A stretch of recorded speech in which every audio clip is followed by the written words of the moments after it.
to yell. That's unique. So we have people outside that are watching all this on a big screen.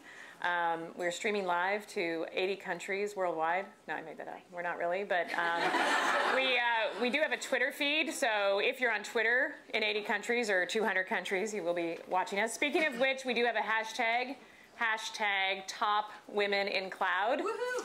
So for those of you who are socially capable and responsible, please use that hashtag and find our many speakers. And it's cloudnow_org, right? Is that your Twitter handle? That's right. Yeah. Okay, if everyone knows what an underscore is, I'm not explaining it. All right, so we have a very full agenda, and we want to make sure we have a little more time at the end for everyone to continue networking, since you seem to be very, very good at that. But I want to officially welcome you to our 4th annual Cloud Now Top Women in Cloud Awards. 4 years. And I will tell you, I was actually at the very first one, and it was humble beginnings, but still very successful. We were at Cloud Connect Santa Clara 2011. Yes. So think back to 2011, those of you that have been in cloud computing for a while, and I remember the sessions that year. In fact, I think I gave one on what is IaaS, PaaS, and SaaS, or what I like to call which ass is right for you. And so people still didn't know what cloud was. And so here we are just 4 years later, and you know, we now have this plethora of asses. We have, everybody talks about cloud. And so next year we may need to move to something else, and I'm thinking, I don't know, containers, I think, because that's the new buzzword of the day. Yes, you like containers? Containerization? Oh, okay. We could do that. So yeah, so we're moving on. I just made all that up, and I don't know where I am in my script. So anyway, we started in very humble things, and literally each year it gets better and better, and the women who win are just amazing every year. I will say, even in the very first year, I was blown away with the caliber of women who were recognized. And before we start to talk to some of these women, I want to give a special thank you to the founders and all of the staff at the Cuckoo's Nest Club, which is where you are, in case you didn't know. We will not be doing any frontal lobotomies, although I don't know what happens behind these walls. But the Cuckoo's Nest is actually a collaborative environment for entrepreneurs, investors, and artists. It is also part of BootUP, which is a global accelerator that many of you have probably heard of. And BootUP creates innovation programs for corporations, startups, and disruptive investors, which I just want to think about that for a while, but I won't. Currently, they have 50 startups, and not just anybody can come here. You have to be a startup, first of all, and I guess you have to have a disruptive investor investing in you. And no, they're very careful in who they bring in, and it's really an important place where people can collaborate and hopefully grow their businesses and make millions and millions of dollars. I also think it sounds like a place, if you look at their website, at least for Cuckoo's Nest Club, that people like to drink alcohol and listen to music, is what it sounds like as well. So you may want to become a member of that. And we are very fortunate. We're kind of their beta testers for this, because we're actually the first group to have this outdoor event. So we're a little bit of guinea pigs, and thus there were a few little technical glitches as we figure out how to make this work and stream things outside when we're inside. But if you talk to anyone with BootUP or the Cuckoo's Nest Club, please thank them, talk to them, find out what it's about. Maybe they can help you.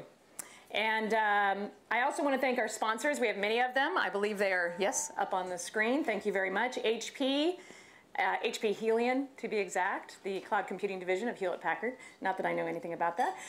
Calgary Scientific, Cisco, Six Fusion, Intel, Jabal, Pivotal, VMware, and Red Hat. So, and my name is Margaret Dawson, by the way, and I am with Red Hat. I don't just walk around with a fedora all the time, and we actually have a policy that the only people that can wear these are employees, so no matter how much I drink later, you will not be able to take it off my head, I guarantee you. Okay, so next I want to bring up the CloudNow founder and Cloud Queen herself, Jocelyn DeGance-Graham. Jocelyn has been named by CRN as one of the 100 most influential women in IT, not just cloud, IT, by Get VoIP as one of the top 25 most influential women in cloud. She started this organization literally single-handedly. It was a dream, it was a vision. She bombarded those of us that were in cloud at the time with emails and phone calls until we were at her feet in mercy. Please leave me alone and I will help you. But for those of you who know her, this isn't a surprise. She is the most amazing multitasker I think that I know. And I am a working mother of 5, and she makes me look ridiculous. She can do so many things. But Cloud Now is actually a 501c3 nonprofit, and it's focused on championing women in tech, and specifically making a difference in cloud computing. And you will hear many of the women tonight talk about how it's not just what they're doing in their day jobs, but how they also are mentoring, coaching, encouraging, working with STEM, on boards, and doing whatever they can to get more women involved, not just in cloud computing and cutting edge technologies, but in IT overall. So currently, Jocelyn is SVP of Market Development at 6Fusion, which is a tech company standardizing the economic measurement of IT infrastructure and cloud services. Is Cloudability a competitor of yours? Not a direct competitor. Not direct. They don't do what you do. Okay. No, sorry, Matt. And she's going to kick us off and introduce our first guest, who she's going to have a fireside chat with, who's a pretty amazing person. So please welcome Jocelyn.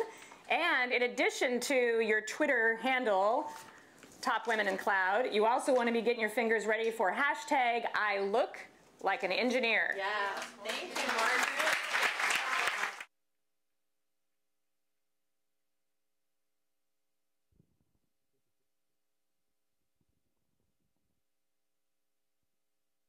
Introduction, I don't think I need to say anything else. Thank you, everybody. But welcome to the Top Women in Cloud. This is our 4th annual event, and I want to thank you for supporting this initiative and promoting women in cloud and converging technologies. We invite you to engage with this community year-round. It's not just about a single night. It's not just about a single awards event. We look forward to connecting with you in a year-long fashion to be able to promote this simple agenda of promoting women in tech. And earlier this year, I was speaking at a cloud forum, and we started the talk with a scorecard of how women in the industry are doing. And to spoil the punchline, it's bleak. There's about 20% of female executives that are in IT, and it's roughly the same amount as when I entered this field myself. I imagine that in a modern day retelling of Sisyphus, pushing that boulder up a hill for all eternity, he might be recast as a woman in tech, as I'm sure some of you feel in your daily lives. But despite these bleak statistics, there are high points. There are bright spots that shine through, and today is one of those bright spots. We're coming together to recognize the achievements of some extraordinary women who are shaping cloud and who are paving the way for future generations. And I want to thank you, and I know that you will all be very inspired. Our first speaker is Isis Anchali. Did I say that okay? Anchali, of One Login. She is the founder of the hashtag I look like an engineer. And most of you have probably heard about this movement. It's been covered in the Wall Street Journal, by Bloomberg. Adriana Huffington has used this tweet. Melinda Gates has used this tweet.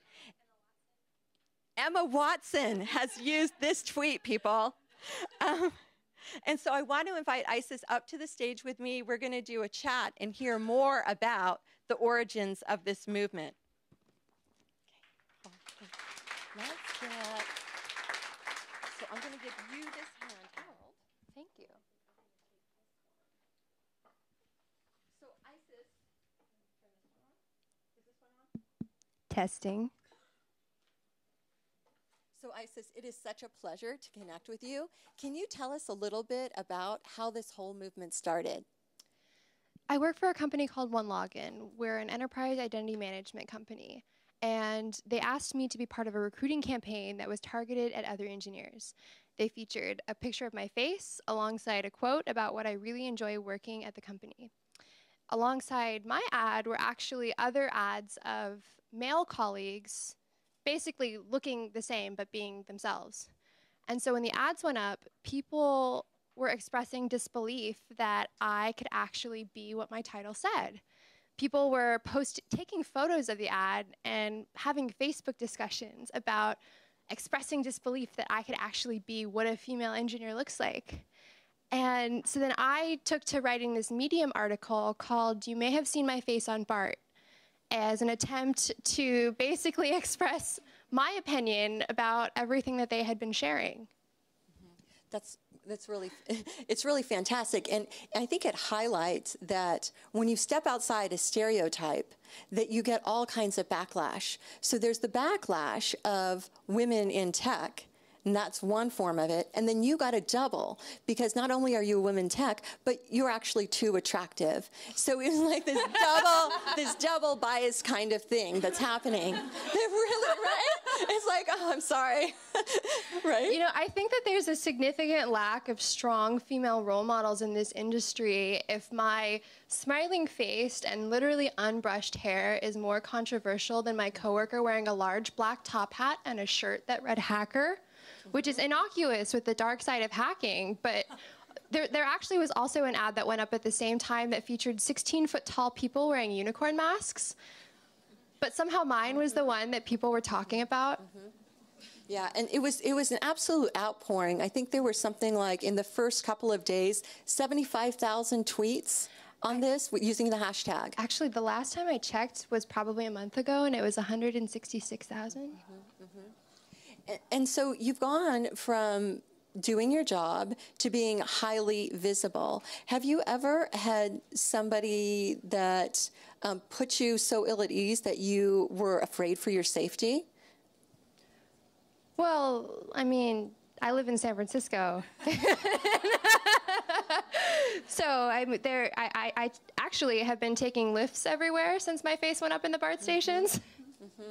Yeah, I was just curious about that. I found that when I started writing articles and really putting myself out there, you know, you get all of the positive, but you attract all of the negative as well. And so I was just wondering how you were managing both that spectrum of attention. I've been ignoring them. It's really liberating. I learned to just not read the negative comments, because a lot of the people, a lot of the negative comments were like, "Oh yeah, there's no sexism in tech anymore," and then half the other people were like saying "We've solved it." Really inappropriate things. No, like I wouldn't want to say what they were saying on this microphone. Well, it's been fantastic to raise awareness for the entire industry. You have done such a tremendous job. It's so inspiring. What's next for you? So OneLogin has allowed me to create a hybrid role for myself, and I'm still trying to figure out what a title would be. So if anyone has any ideas, I'm looking to get really creative. So I'm going to be giving a lot of talks, public speaking about all of this. Ultimately, though, I mean, this is a complex problem that there's not going to be one solution to it.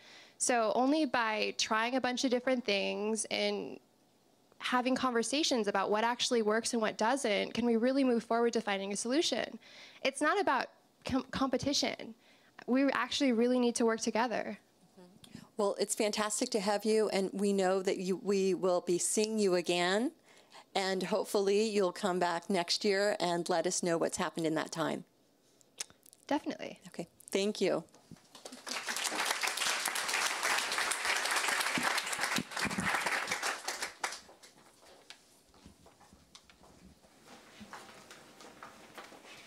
Thank you so much.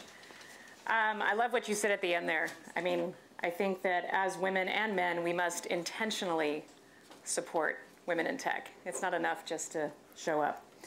So who here loves big data? Raise your hand. Right? I mean, who doesn't, really? I wake up every morning just thinking, have me some big data for breakfast.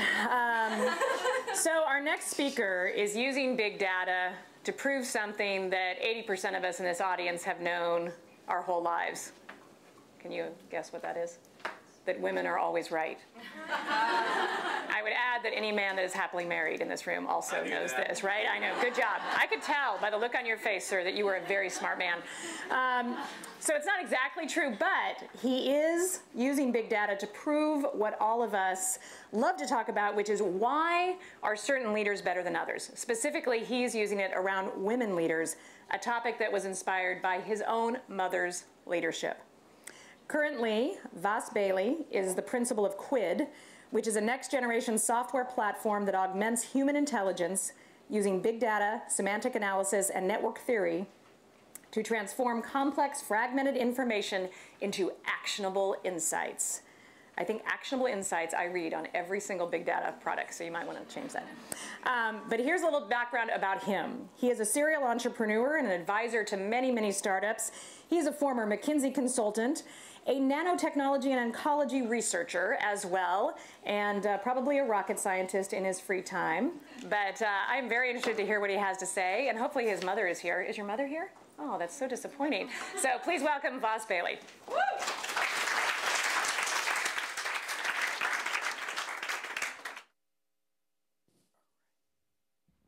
Does this work? No? It does, okay. So when I was 11 years old, my father passed away. My mom had the daunting task of taking care of both my sister and me.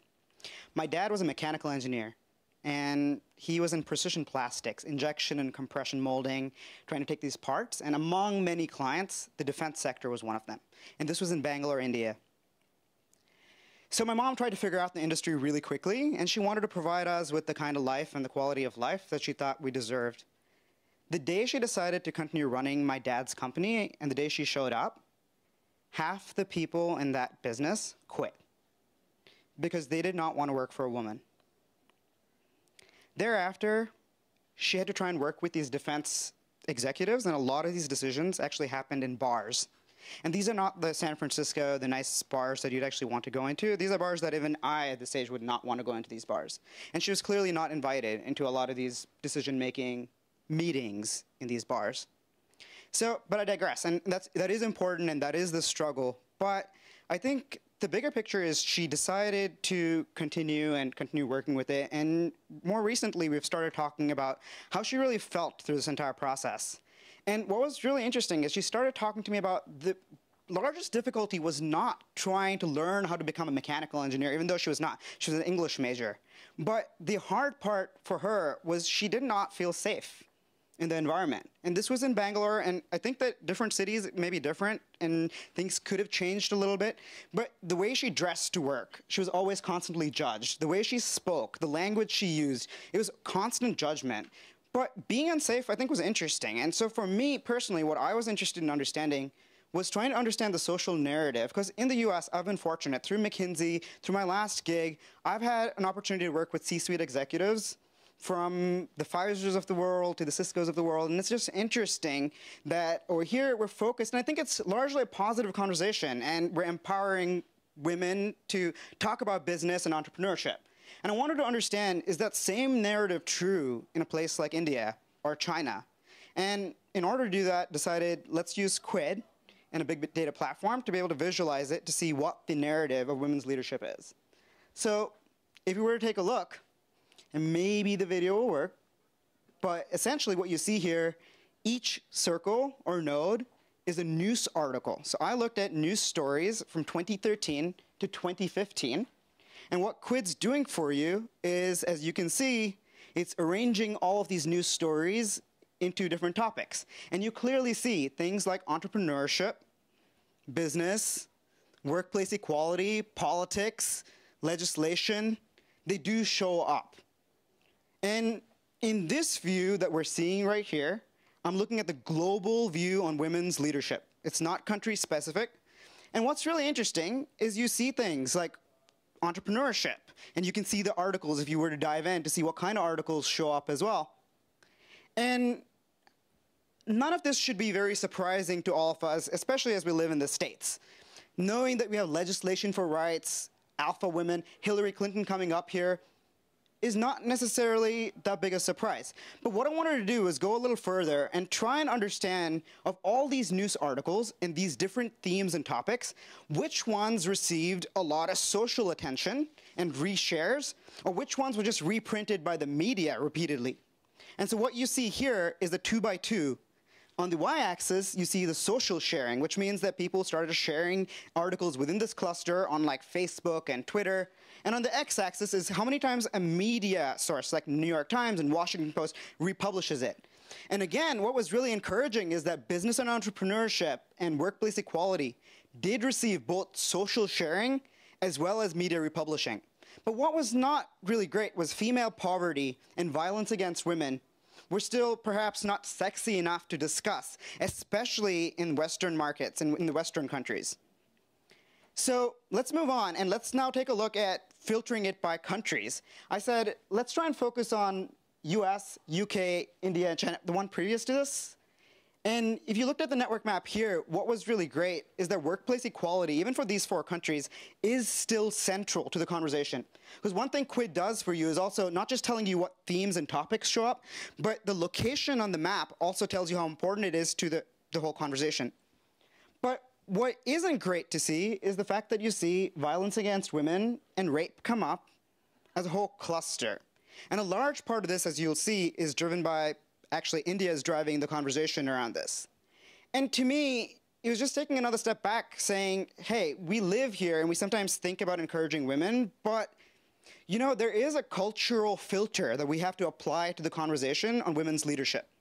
And it's really important not to be able to segment and bucket things all together and try and take a step forward. We do have to filter it out. And you also see things like politics, the Communist Party perhaps led by the Chinese discussion, sports and consumerism also led by China. So if we went to the next slide, we can actually take a look at these 4 countries. What were the top topics of discussion within women's leadership? And like I mentioned previously, it was interesting that in China, sports, consumerism, prostitution came up in China as, and it was largely against how do we curb it and how can we regulate it. In the US, we saw workplace equality, entrepreneurship, psychology, politics. The violence aspect was not at all, even in the top 15 of the top topics discussed within the United States. And in India, a large part, I tried to bucket them together, but if you really had to think about it, the top 5 topics all had to do with violence against women, feeling unsafe in the workplace. And so this made me think, okay, so even though these are the topics, who's influencing the people within these countries? Who are the role models? Who are the women leaders within these countries that are driving the social narrative? So if we move to the next, you actually get to see within these countries, who are the top people? And some, again, if you look at the US, Hillary and Michelle leading the entire conversation, perhaps is something you all expected. But you also see, it's really promising to see Cheryl, Jill, and Mary also, people from business, being brought into these conversations and brought in largely with a positive, being a role model to people as they, in all of the articles that were published about them. In the other countries, if you were to take a look, the common theme is that government officials have a large role in influencing the general viewership and readership and the women within their countries. It was interesting, though, in China that you had sports and athletes that were brought in. And if you were to look at the other countries and we were like, what about like Serena in the US, perhaps? Was she part of the, she didn't figure in the top 15 of, and it was mostly business. And irrespective of whether you think that's a good thing or a bad thing, again, my point being, as you think about taking your message to the public within these countries, understand that who are the torchbearers or who's actually the conduit of these messages within these different countries. In India, you did see one person in business and perhaps business/government, but largely the top 20 or even 25 in India did not have a single business leader. And so going back to my mom, as she tried to do this, I still understand, and this is 2015, to think of a country that big to not have a single business leader was being represented. I think it is part of the social story that we should be trying to change. And if we started looking at sentiment within some of these leaders, you started seeing that there's definitely a skew, and perhaps it's maybe country-driven. The leaders in China, by and large, the women leaders, had very comparatively positive sentiment, and they were held within good light. Whereas the leaders within a country like India were largely a lot of negative press, and they were not really considered truly, I don't know if I should use the word leaders, because it was mostly the fact that they could not lead, but they were in the news as well. And so as you think about like trying to make a difference within this cultural context as well, it's partly trying to figure out like why is it that this social narrative takes a place from these people? Why is the sentiment around them so bad? And who else can we bring in? And let's take away this negativity from bringing in the political leaders, and let's have and truly bring in maybe athletes, maybe people from business to truly make a mark. And maybe let's encourage them to start publishing more or taking time away from their business and having part of the social responsibility of connecting with the women within their own countries. And so if I just summarize like some of my thoughts and we move to the next, I just like to leave with like a few thoughts. The first, and I've said this a couple times, is let's not just bucket all of these topics into like one women's leadership issue. Let's think about it with a cultural lens. Let's think about it based on where we are, whether it's the tech sector versus the healthcare sector. They all have a different narrative, and you have to use the right data to be able to tell the right story, to be able to make the right influence or impact within that group. The second is understand the key influencers, because it is important to understand why is it, and questioning that, why are these people actually influencing this particular geography? And let's also find out who the non-influencers are. So like I would ask again in the US, why is Serena not part of the top 15 or top 10? Why is there no one else as athletes? Is it that we have not given them that platform? Or is it that maybe just we in the States don't really look at women athletes? Because if you looked at men, and I'm sure you're curious, you do see athletes come up, and they're predominantly, they dominate the top 10 list. So why is there that discrepancy? And then finally, I say, let's keep talking about it. It's actually still promising, and I want to leave on a high note. Looking to see that workplace equality is in the center of the conversation, both globally as well as in these 4 countries, is a promising sign. But it doesn't happen just by accident. It's not an organic process. There's a lot of work going into these movements and press, which helps this happen. And an organization like this, even having this award ceremony today, is part of that conversation. And it's important to keep doing this and recognizing people and having this conversation, because that's the only way we'll truly make a change. And so if you think back, and hopefully people in India now or any other country don't have to go through something like what my mom had to, and she can fight, but why should people have to fight? It should just come as easy to her as any other guy who had to go through the system in India. There's a few thoughts, so thank you everyone for having me.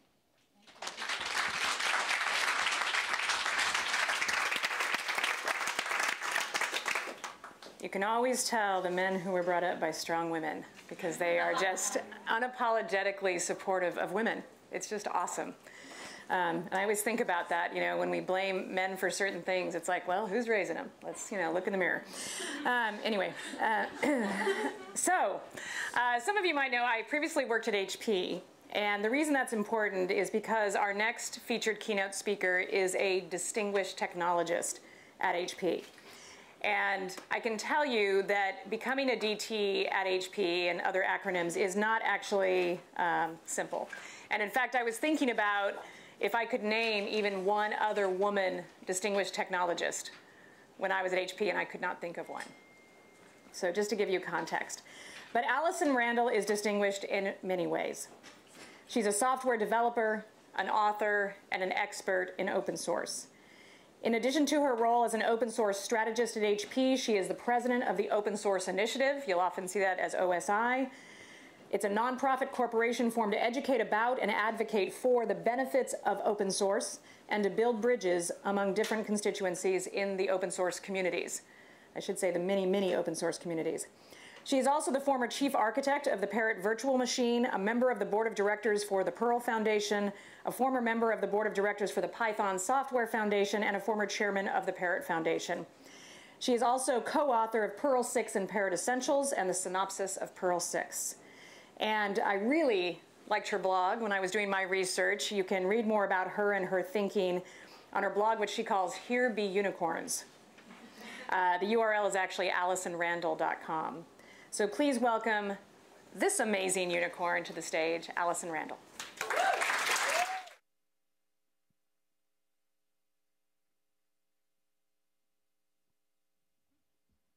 you have my slides?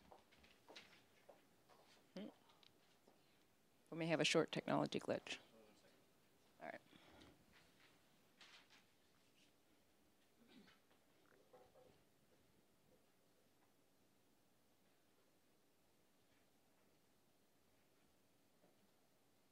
I could make some jokes, sing a song. recite some Einstein for you, a little bit of general relativity.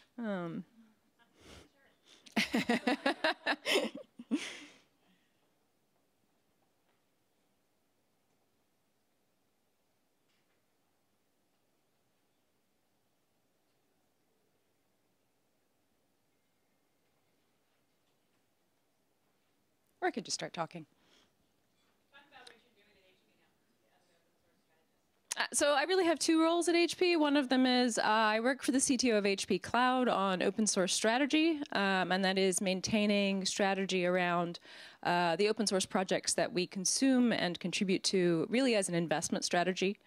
And that's both for cloud and also across multiple business units in multiple areas. And I also lead a team of engineers who are upstream developers focused on the OpenStack project, but we also do full stack improvements to OpenStack. And if you hit a bug in something like OpenStack, sometimes it's not actually in the OpenStack code. Sometimes it's in the Python code base beneath OpenStack, or sometimes it's in the JavaScript code base beneath OpenStack. So we really do full stack, totally focused on open source development.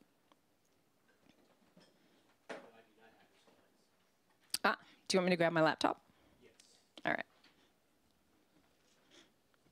Which one is it?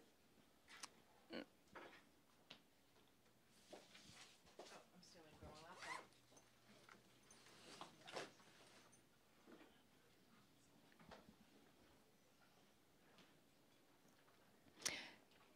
It should be already open already, so. So I'll just kind of start talking about things that are going to be in my slides but aren't coming up yet. So the author, William Gibson, he has a quote that was very popular around the Web 2.0 era, and it was, "The future is already here, but it's not evenly distributed." And the idea behind that being innovation happens in bursts. So you don't get innovation all at once happening everywhere. You'll get a little spark of innovation happening in one part of the world, in one part of technology, in one part of the industry. And then over time, you'll see it begin to spread out. You could almost imagine it like somebody dropping a pebble in the water, and then innovation kind of ripples outward from that pebble drop in the water. So the perspective that can give you is, if you look back in time, you can often actually see or predict what the future was going to be by seeing those ripples very, very early. So it's a little bit like hindsight, but if you start to learn to look what to look for, you learn to identify those pebble drops, it can actually give you what you need to start predicting the future more and more accurately, because you know what you're looking for. Do you need technical support?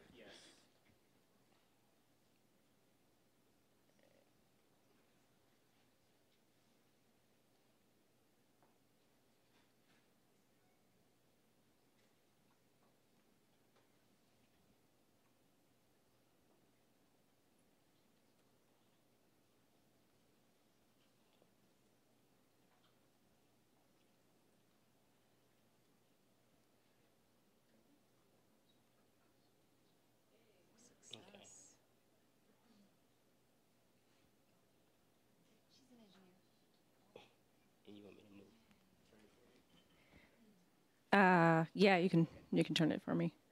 I'll just kind of like tap. It's going to move fast in places, so yeah, go ahead. So many people assume, wrongly, that a company exists simply to make money. While this is an important result of a company's existence, we have to go deeper and find the real reasons for our being. As we investigate this, we inevitably come to the conclusion that a group of people get together and exist as an institution that we call a company, so they are able to accomplish something collectively which they could not accomplish separately. They are able to do something worthwhile. They make a contribution to society. I think it's really useful to look at the date on this and realize that this was like the founding of Silicon Valley, and even all the way back then, they understood the idea that profit doesn't come out of thin air. Profit is a result of creating value, and by value you drive business, and by business you drive profit. There's a very fundamental principle here.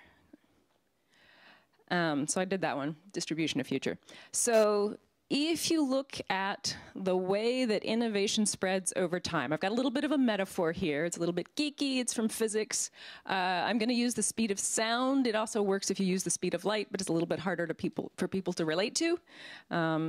So in the early days of software, this would be from about the 40s to the 70s, innovation was very slow and regular. So you'd have that pebble drop, and then it goes out like in a pond. You can kind of see it happening very regularly. People didn't actually value software at all. Most companies listed their software as a $0 asset because they saw absolutely no business value in it. The business value was in the hardware, and software was only an enabler.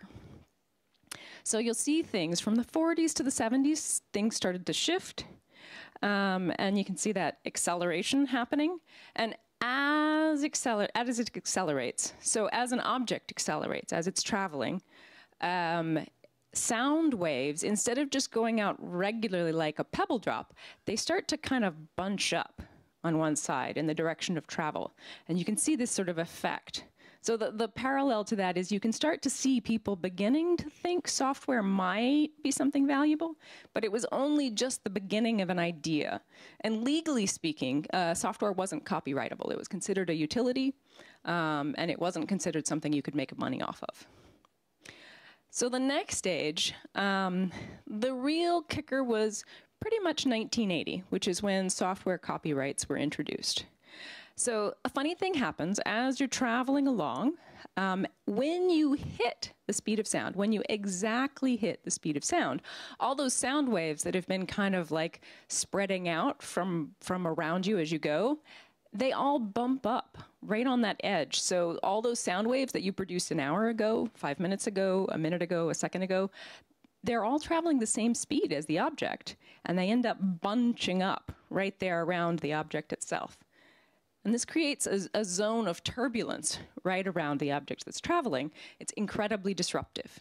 So the parallel here is right at 1980, right at the point that software copyrights were introduced, there was an interesting shift in the way people viewed software, in the way people viewed the business around software. And this is when you get this big burst of the software industry. That's when Oracle was created. That's when Microsoft got started. That's when Apple got started. There's this bunch of companies that made their first profits off of selling licenses to software copyrights. Still stay back. Yeah, stay there. Yeah.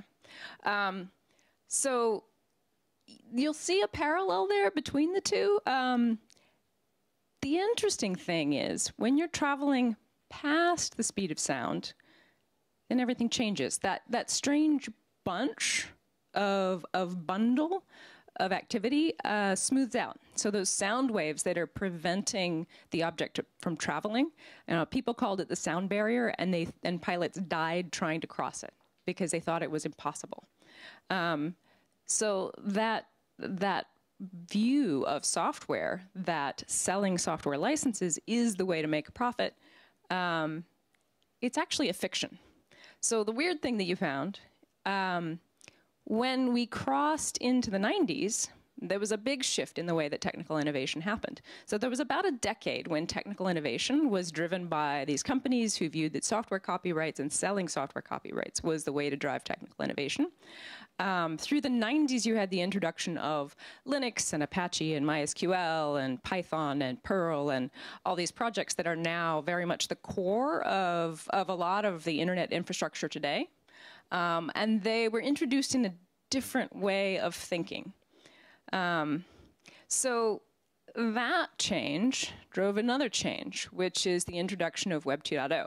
So right about 2000 is where I mark the modern age of software being introduced. So there was this trend through the 80s of software copyright license sales. There was this trend through the 90s of these weird fringy projects coming up with crazy new ideas and sort of this perception by business that they were non-core. They were not really the heart of innovation. turns out they were the heart of innovation and people were just ignoring it. So the big shift in 2000 was an economic crash that meant paying enormous amount of money for software licenses was no longer a viable model for driving business. And Web 2.0 was driven by a whole lot of startups who were using completely free software to drive their business, to build a totally new model of economic innovation in the technological industry. And then a funny thing happened. So from about 2000 to 2010, there was this weird sort of idea that maybe open source might be a good idea, maybe it might be a new model of economic production. And in 2010, a lot of folks announced open source has won, and surveys would show things like 42% adoption of open source. And then it just kept growing. So from 2010 to 2015, the exact same survey was repeated, and it shows that it went from 42% adoption of open source, you know, companies saying that they use open source, to 78% of companies saying that they use open source. And the weird thing of that is 66% saying they actively contribute to it, not just use it, but contribute to it, and 88% saying that they plan to contribute more in the future. So keep going. So the shift, the trend here is that this pebble drop of innovation that happened in the 90s went from being an interesting idea to being sort of a competitive edge, to being an economic necessity. Because if all of your competitors are using open source software, then suddenly you're at a disadvantage if you refuse to touch it. You're automatically left out of their path of innovation. And then it becomes table stakes. So if all of your competitors are using it and you're the only one not using it, then suddenly, just to get in the game, really just to make it to the level where you can introduce a startup, you know, you're not going to introduce a startup by investing billions of dollars in software licenses. That would be mad. The VCs would laugh you out of the room. So the VCs now are like, well, of course you're using open source, right? And then the next step is, well, if just using it is table stakes for entry, then participating in it and creating it becomes the competitive edge, because you get your bugs fixed faster. You get your needs met. Your customers' voices are heard in the production of this software. So this is the perspective I want to take you, like, if you only take one thing away from this. Cloud is a massively important technological advance. It's still kind of in that early stage where people are like, oh, this is an important idea. I don't really know if I'm ready to engage with it yet, but it's an important idea. And that same pattern where it goes from being an interesting idea to being an economic necessity, to being table stakes for entry, to then becoming the competitive advantage. Cloud is following the exact same pattern. Web 2.0 followed it before, open source followed it in the middle, cloud is following it now. But there's another important thing to see here, and that is not just you are not alone in the sense that cloud is following patterns of innovation in the past, but I want you to look around the room and notice that you are not alone in driving that innovation. You are not alone in creating that innovation. And look around the world and you will find the same patterns. Look through history and you will find the same patterns. Sometimes I think women in tech feel like they're alone. They feel like they're the weird one standing out. But you really have to look in history and remember that the first programmer was a woman. The first creation of software for a hardware machine was a woman, Ada Lovelace. The very, very early days of software, women were actually a high percentage of programmers, and there was a strange shift in the Middle Age where people thought, oh, no, women can't do this. You should be doing something else. I don't know why that decline happened. Well, I kind of know why it happened. In the early days, software was not valued. And so men weren't interested. And the women who were programmers in the early days were viewed as secretaries, in a sense. It's like, oh, well, you know, entering that software stuff for that machine, for that mainframe, that's not a big deal. Anyone could do that. So it was like, yeah, there was a weird sort of values shift that happened. So we end up having to reclaim it and come back into it. I am encouraged to see things like the medical industry where women are really the majority, linguistics where women are really the majority, and those are fields where they also went through a decline of, you know, like women were the healers, and then the medical industry kind of came off and it was seen as a men's industry, but then women came back as very much leaders in the industry. And I think we're really seeing the same thing in technology today. So draw strength from the fact that there are women all around you doing the same thing. There are women throughout history who have been doing the same thing. And the fact that cloud is following a pattern that is well established in technical innovation. But also keep in mind, when you're looking back through history, that it does repeat itself. And one of the things that I have observed as a repeating pattern is Web 2.0 had a bad habit of going for hype over substance. I think open source has always had a very strong tradition of substance over hype. And I sometimes worry that cloud is repeating the hype over substance pattern. So that's one of those things to be very conscious of and be very aware that we focus on the substance of cloud. Cloud is virtualization, networking, and higher levels of automation and technology. That stuff has been around since the 60s, so don't overhype it. It's not a complete revolution, but it is a game changer in the sense of the next step of technology. And we really need to focus on that aspect and not kind of get totally lost in the marketing buzz. We're here to create value.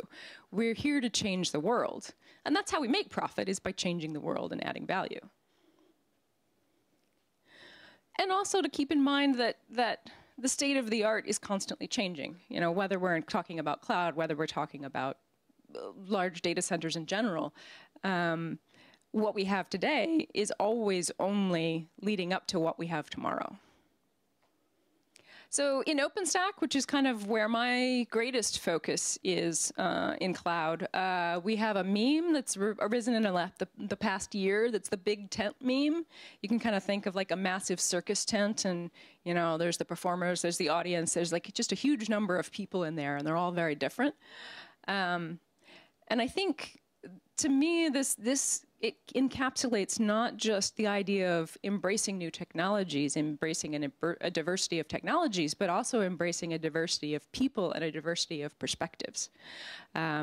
If we are only paying attention to 25% of the population, we're missing a whole lot of potential to evolve technology. We're missing a whole lot of potential to create value. So when we take a step back and think about why we're here, why are we in cloud technology, why are we working in this space? And that's go really fast: developers, operators, nonprofits, users, vendors, service providers, consultants, customers. Back a bit, yeah. Back to collectively. So all of us are here to accomplish something collectively that we can't accomplish separately. One person alone is not the same level of power as a startup of 2, as a startup of 50, as a set of companies who are collaborating together on an open source project, as an entire industry. Together, we're a whole lot more powerful than we are as a single isolated individual. And that's how we drive rapid innovation, is by working together, by pooling the resources of a diverse set of brains. And not just one single perspective. The monoculture of the Silicon Valley is actually very destructive to innovation. And where do we go from here? So the important thing to know about the cloud, it is production ready. People use AWS, people use OpenStack, people use all sorts of cloud technologies in production right now. And I know, talking to enterprise customers, sometimes they're a little afraid of that. They're a little afraid that cloud is going to disrupt their business. And it will, but in a good way. So it's ready to use, which means we're in a bit of an adoption cycle right now. The phase of technological innovation, that pebble drop and then spread, we're in the spread phase. The pebble has dropped. Cloud technology is right here, right now, ready for production. So the way I kind of tell it to my team, and it's OpenStack, but it's also cloud, is we're here to make cloud technology better. So not just sitting on it, oh, it's used in production, we sit on it, it's done, that's it. But really actively drive it forward. And we're also here to get better at cloud technology. We're here to train ourselves and train others and help them walk through making that transition to cloud technology. So one of the diverse skill sets that is often unappreciated is one of product management, and that is having the eye for the customer and what the customer actually needs, and then pushing technology to solve their problems. Developers, we sometimes have a bad habit of getting off in this weird space where we're just doing something for the fun of it. This is one of those diverse sets of skills that we really need to draw more attention to and give more appreciation to. One of the things I've done in OpenStack is over the past year, together with Sean Roberts and Rob Hirschfeld, is start a group called the Product Working Group, which is really actively bringing product managers together to collaborate in the same way that developers collaborate. Another piece of focus is recognizing that once you get to this stage of technology, this production level, there's a risk of piling on technical debt. So you have to be conscious that the boring plumbing work is necessary too. It's not enough to just focus on features, like at the top level, which is often very tempting for sales because features are exciting. But if you've got a new feature and also a nasty bug, the nasty bug is what the customer's going to notice first. So that focus is on delighting the customer, and yes, that's about sales. Yes, that's about drawing people to new technologies, but it's also about that value. It's about that core value. So the reason we do technology, the reason we're in technology is to solve problems for human beings. And that customer is the human being that has a desperate problem that you can solve. Steve Jobs had a phrase that he called the passion for excellence. As you're not satisfied to just create a machine. It has to be the most beautiful machine. It has to really change the world. And sometimes I worry that in cloud technology, we're just kind of we're satisfied enough if it's kind of ugly and it kind of solves a problem. And like the early days of the AWS interface were just horrific, just absolutely horrific. And I think it's really important for us to recognize, even in a space like cloud technology, that passion for excellence is incredibly important and is what drives the future. So part of working together is about accelerating the pace of innovation. Part of working together is about recognizing that the people who create technology are human beings too. And they're not just machines that churn out code. And I think one of the things that having a single-gendered, single-cultured focus on development has done in the past is really forget the fact that human beings are human beings and we need to take care of our developers. We need to take care of our community members. Another aspect that's important for us is training. So if you know anything about cloud technology and you aren't sharing it with someone, you're actually part of the problem. So make sure that you do spend time to mentor folks who are just getting started, mentor folks who are just behind you, mentor your replacement in whatever project, in whatever company you're working in.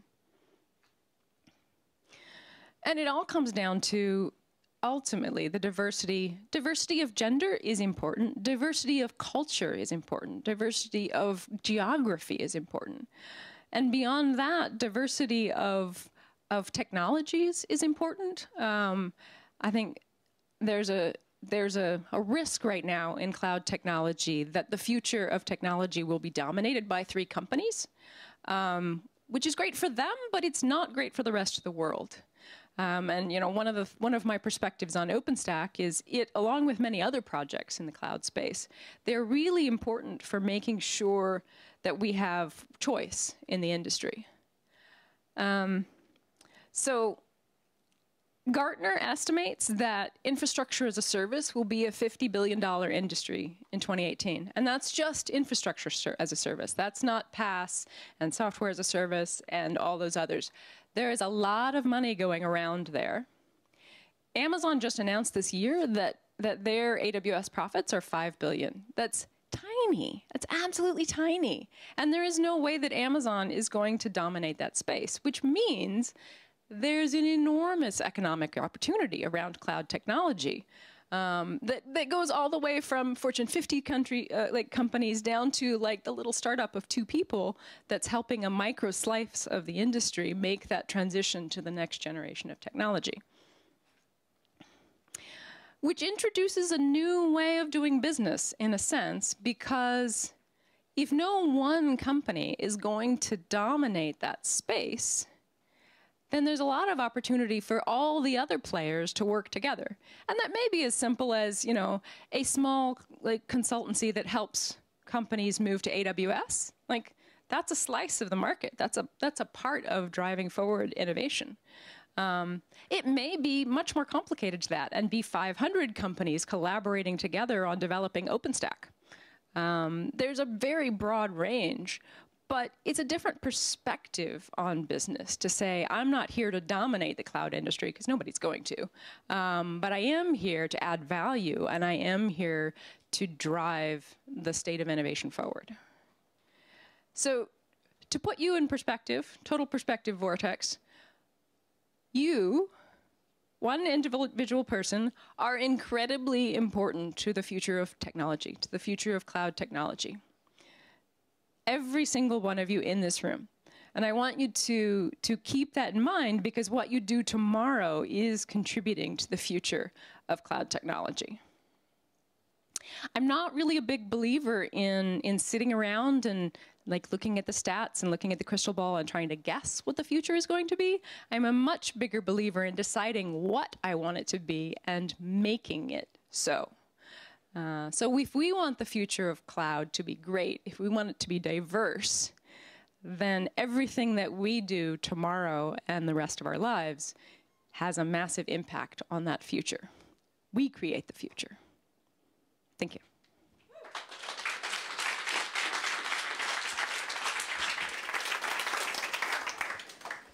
Thank you so much.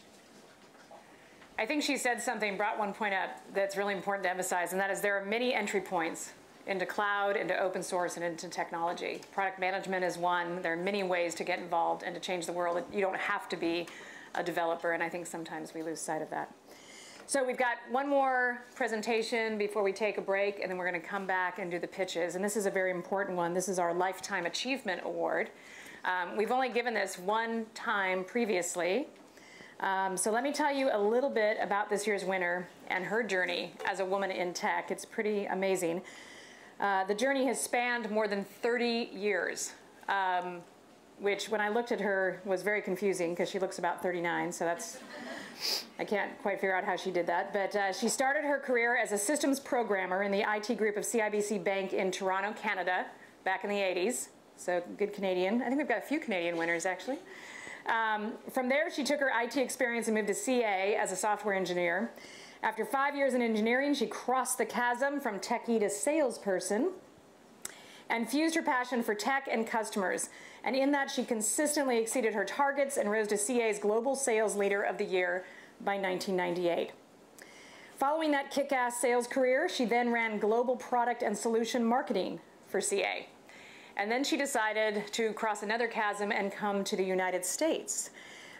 She built and grew HP Sales University and was the dean of that university. She also was the CMO of Dell Software, helping Michael Dell build out and grow their software business and $13 billion of acquisitions. So fairly impressive work there at companies that we have heard of. Today, she is Senior Vice President of Marketing and Sales Enablement at Jabal, a global manufacturing and design services company. Beyond just our Lifetime Achievement Award, this woman has been recognized for excellence in business, technology, and her work in supporting women in STEM-related industries by EWF, the Silicon Valley Business Journal, and numerous others. She is a very active mentor today. She engaged with high school and college students, women's groups, and colleagues. She's also held 3 board seats, and you will hear her passion about getting more women to be on boards, whether startups, foundations, associations. She is constantly working to drive awareness about careers in technology and seeks to inspire women in all industries to dream big and aim higher. And I think you're seeing a common theme there with what Allison just spoke about also, no matter what role you play. And in her spare time, she is a mother of a 19-year-old daughter and a 14-year-old son, and wife to her husband of 27 years, which I think is the most amazing accomplishment. So I'm going to call up Evelyn DeSouza, who's the Data Privacy and Compliance Leader at Cisco, who is going to introduce our winner.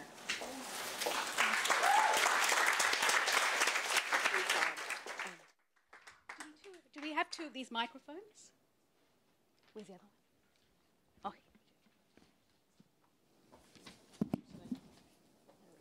Thank you. So, Joanne, I've been incredibly lucky to have had the good fortune or the amazing fortune of getting to meet you earlier this year, and since then have enjoyed your mentorship, have been incredibly lucky to have that. But like Margaret mentioned earlier, this is only the second time that we're giving this award since the Cloud Now Award inception. And I can't get over the fact that over the 30 plus years that your career span, you have constantly inspired, encouraged women, not just in the workplace, but in communities and in schools. Thank you. We're incredibly lucky and incredibly honored to be giving you this award. Thank you so much. And from your colleagues at JBOR and from us all here, we have some flowers to present you at the end of this for you to... Thank you so much. Thank you so much. Beautiful. I'm glad I'm not going back to Canada, or I wouldn't be able to bring them. But thank you, they're just gorgeous.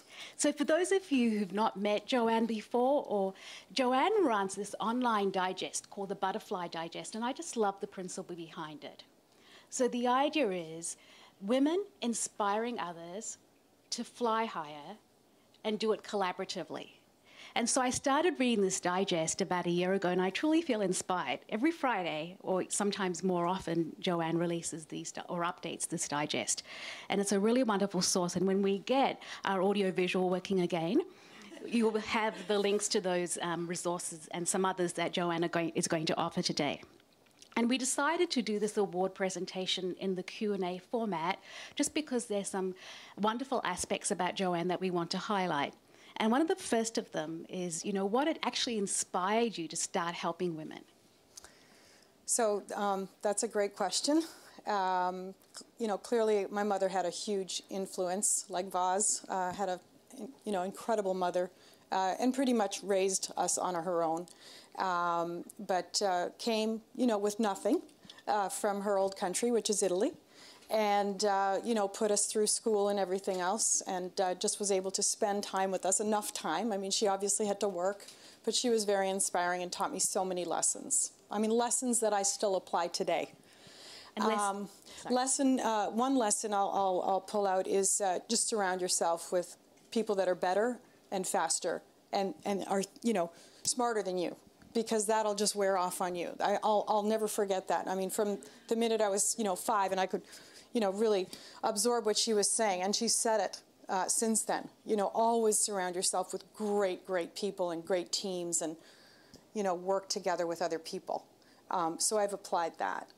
And then as I moved through life, inspiration, teachers, professors, and whatnot, but in the workforce, when I moved into the workforce, I always found a woman there, whether she was next to me starting up a VM machine to run some test work on, because we did have VM machines back in the 80s, or somebody in sales or engineering at a vendor that came in to visit us at the bank. I was just always in awe of these women that were, shooting higher, carrying sales bags and going out there and meeting customers, engineers that were coming in to see us. And so I really took an interest in the vendor world. So I took on a few mentors, right? I'm going to pull out some of those tips now because that we talked about. One of the tips that I found was really useful in terms of mentoring and mentors is build yourself a board of directors. Don't rely on just one person to get advice from. It's great that you can rely on one person to get advice from, but get some diversity in your mentors. Get some diversity in opinions. Get some diversity in, who you're talking to. Synthesize that and then make your decisions. And try not to make decisions that moment. Right? I've been burned so many times, and I've learned so many lessons about making hasty decisions, right? But when you do stop and you talk to people, whether it's people you work with or people, again, trusted people that you go to, it is so good to get multiple opinions on one thing. That's really, really helped me in my career. So that was one of the top tips, and I pulled it out now, but no, it was pretty perfect relevant. timing. Yeah, but women have inspired me throughout, whether they were engineers, marketing, salespeople, and it's interesting because I went through all of those paths as well. And it was funny because tonight a constant thread has been the shortage of women in the tech arena. What are the ways you think we can start to fill that pipeline? Yeah, I mean, it was said a couple of times already. We have to continue to do things like this, but we can't just talk to ourselves. These are great. I love these groups because you learn from each other. We've got to go and sprawl, right? We've got to go do, get out there and talk to young ladies, right? Whether it's in, K through 8, whether it's middle school, whether it's high school, it doesn't matter what it is. Get them early. And that was one of the passions that I had back in Toronto. I was part of the Women in IT in Canada, and we would go and speak to high schools on the regular. I mean, we did it, quarterly, on International Women's Day. We would get in front of young girls and talk to them about technology. And back then, they had no clue. Back in the 80s, 90s, early 2000s, there was no real understanding of the potential in terms of what the technology industry, offered. So just creating awareness and talking to, I say, the younger girls, that's going to help us right there. Because the pipelines are dry. We can sit here all day and say, oh, we need more women in these higher senior level positions. There's not enough women in the pipeline. We've gone down from about 36% grad rate in STEM-related fields down to like maybe 18%. We're going in the wrong direction. So we need to go after young girls and talk to them about this wonderful industry and inspire them. And as part of inspiring some of these young women to move into the industry, I know we often come across women who find juggling family and professional lives a challenge. Yeah. And I know you've walked that. How did you find that? We did. I was really lucky. So when my son, Michael, was born, we made a really hard decision. We sat down at the table and we said, look, there's 2 kids now. He was an engineer, a software engineer at Microsoft. I was at CA at the time. We were both traveling. It was across Canada. So we just said, we can't. One of us, we've got to figure this out. Some of the mortgage was paid off. The bills were kind of settling down. So my husband ended up staying home. And that was an incredible benefit to our family. We said, okay, who's going to stay home? Because one of us has to stay home. We can't both do this. We want the kids, somebody there helping homework, school, athletic activities, you name it. And so we made the decision. My husband stayed home for 10 years. And he supported me in my career. So I'm completely blessed, but in a unique position. Our feeling and our philosophy is that if you can do it, do it. Because these kids are the future. And I'm telling you, there's a lot of bad stuff going on because parenting just isn't there. So there's got to be leadership at home with the kids as well. I mean, it's incredibly awesome that your husband did that. And I'm just so thrilled that we have so many men in the audience tonight that are clearly very supportive of this. Yeah. It's a really wonderful thing. And if we weren't running short of time, we would be wanting to get more key takeaways from you. But could you leave us with a few final tips for leadership? Yeah, there's a biggie for me. And this really helped me because I was really, like Allison said, kind of off to the tech side, and I forgot about the value that we were trying to generate or why we were doing something. And I met some people and really learned a lot about quantifying sort of the total economic impact of what we were doing to the company. So if there's one piece of advice I'm going to give you, that is understand your organization's real strategy, real goals, real KPIs, how are your executives measured, and whatever you do in that company, make sure you map it back to those goals. Understand that if you're writing a new cloud-based application and it's going to drive transaction rates from 50 transactions in the bank, online banking, to 2,000 transactions, quantify that and explain in terms of return on invested capital or free cash flow or EPS. Try and figure out what your impact is to the business and to the bottom line. That's my biggest piece of advice. That's what's helped me grow in companies. And I've got these two wonderful gentlemen here from Jabil who are both executives. And there's no ceiling there. There is no, you break the glass ceiling when you speak in business terms because it's the neutralizer. It's really the neutralizer, right? Techies like to talk in terms of what is it, right? You look at your cell phone, what is it? It's a piece of glass, it's a camera. We like to talk about features and functions and capabilities. The real important thing is, what does it mean, right? So we talk a lot about is and what it does. You know, our technical stuff is this, and it's made up of this number of code, or this type of code, or this number of lines of code, and runs over here. We talk about what it is and what it does. What we forget to talk about as technologists is, what does it mean to the business? And not just in qualitative value. Figure it out quantitatively. And you will earn respect. People will look at you with different eyes, and they will say, okay, this person gets my business. This person is really understanding. And you're a person at that point. So I find that's the ultimate neutralizer, and the ultimate tip that I can give anyone is get a PhD in your company and their strategy and their goals, and then understand how you tie back to those goals and show it and talk about it. So that's kind of my biggest piece of advice for. Thank you so much. And for the audience? Thank you. Thank you. By the way, I have to tell you, I'm completely honored and humbled to be around these women. This is amazing what you do here. Thank you so much. Thank you. We're so inspired by you. Thank you so much. Thank you. I wanted to take a picture. I'm just going to put it back down.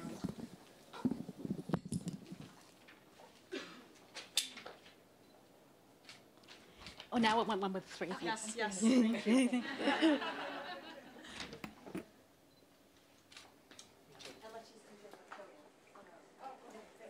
So before we take a break, oh, sorry. Take another picture of her. Thanks, everybody. Thank you. I don't need it. Okay. I'll put it here. As I almost break an award. Those are real glass, in case anyone's wondering. So before we take a break, we do have one of our award winners that needs to run to the airport, so we're going to present her with her award first. And she will be accepting her award in person, and I'll go through the criteria and stuff with you after the break. But it's Ann Wallace, who is a solutions architect at Nike. And she's not going to be going through her pitch, but I want to just give a little bit of my impressions of Nike because it's been a customer of mine at a couple different companies. I also worked at Nike a long time ago. We won't go into years, but let's just say it was the 80s. But Nike is really living that reality of every company is a technology company. You hear, everyone is a software company. And if you've ever worked with them, especially in their IT area, it is really true. And the innovation that comes out of Nike is really cutting edge, whether it was their supply chain management, big data, customer loyalty, cloud computing, and many, many other technology advancements. And we always think of Nike as taking technology in their shoes and in their sporting goods very seriously. They also take the technology that runs their business very seriously. So I am sure that whatever it was Ann did to deserve this award was amazing, because the company she works for really does appreciate great technology and advancements. So please welcome and congratulate Ann Wallace. We'll get a quick picture. Great. Excuse me. Is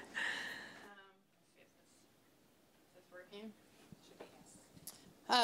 Yeah, unfortunately, I'm not allowed to speak about specific projects I've worked on at Nike. I've been at Nike for 12 years, and in the last 4 years, we've really made a big move into the cloud. 4 years ago, it was just a few of us doing, test dev environments in the cloud and trying to show the business value behind that. To fast forwarding to 2015, where our consumer technology officer, Wilf Russell, is delivering keynotes at AWS summits. We're hosting pre-reInvent game days at Nike. And now one of our core principles in Nike technology is cloud first. So we're really moving a lot more into cloud. I'm grateful that I've been there for the journey. I've played a key role in a lot of the initiatives of moving Nike into AWS.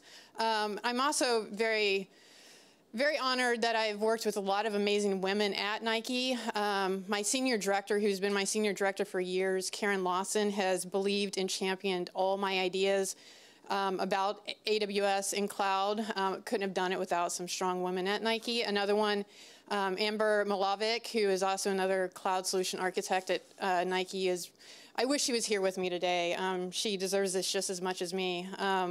And of course, wouldn't be there without a strong partnership with AWS. So I'm grateful and very honored to be nominated with such amazing group of women. And sorry that I can't be here longer. I have prior commitments in Portland tomorrow, but thank you, and yes.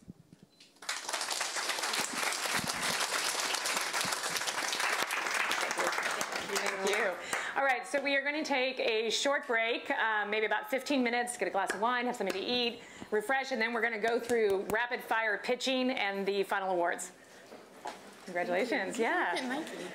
It was back in 82 to 84. Wow. So back on Murray Road. I mean, it was the, can you turn my mic off?